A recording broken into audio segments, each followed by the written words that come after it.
aussi les hommes et les femmes qui ont fait vivre cette prison et qui demandent une reconversion digne de ce nom pour un site emblématique au bois. Parmi les actualités qui ont rythmé la vie auboise en 2025, il y a celle autour de l'abbaye de Clairvaux. Autour de Clairvaux, il s'est passé beaucoup de choses cette année, notamment grâce au journal L'Est éclair, il faut bien le dire, puisque en tout début d'année, autour du 16 janvier, nous avons annoncé la fin du processus de reconversion qui s'est faite en catimini. Effectivement, il y avait un processus qui avait été lancé en 2019 suite à l'annonce de la fermeture de la prison, et ce processus s'est achevé discrètement par un courrier envoyé au tandem d'acteurs qui voulaient reprendre le site, à savoir le tandem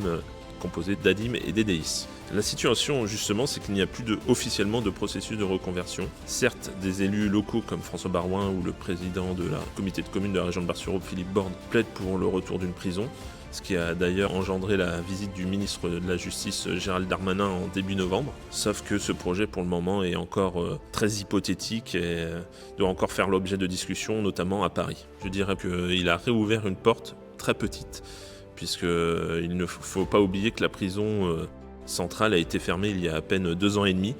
et que rouvrir une prison, on va dire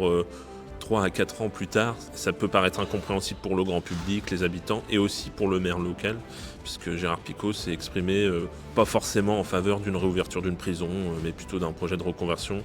dans lequel l'association locale aussi, Renaissance de l'abbaye de Clairvaux, aimerait aussi être entendue. Actuellement, alors au niveau de l'abbaye de Clairvaux, il y a toujours l'activité traditionnelle de l'association Renaissance de l'abbaye de Clairvaux, les visites. Il y a aussi actuellement un très grand chantier patrimonial, la restauration du grand cloître. Sauf que c'est l'un des derniers épisodes en date de cette année un peu rocambolesque pour Clairvaux. Ces travaux-là ont changé de nature apparemment. Et il y a aujourd'hui une menace sur la démolition notamment de 2 murs d'enceinte pour faire apparaître encore mieux la future nouvelle façade de ce grand cloître. À la mi-décembre, les élus locaux ont envoyé un courrier à la ministre de la Culture Rachida Dati pour demander l'arrêt de ces travaux, puisqu'ils estiment que ces travaux pourraient remettre en cause l'identité carcérale de l'abbaye de Clairvaux, une identité qui est défendue par beaucoup depuis de nombreuses années.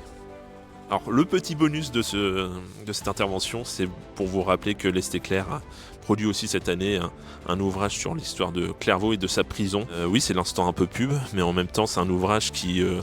quand on voit ce qui se passe actuellement pour le site, rappelle à quel point il a été important pour le territoire localement, en mettant en valeur aussi les hommes et les femmes qui ont fait vivre cette prison, et qui demandent une reconversion digne de ce nom pour un site emblématique au bois.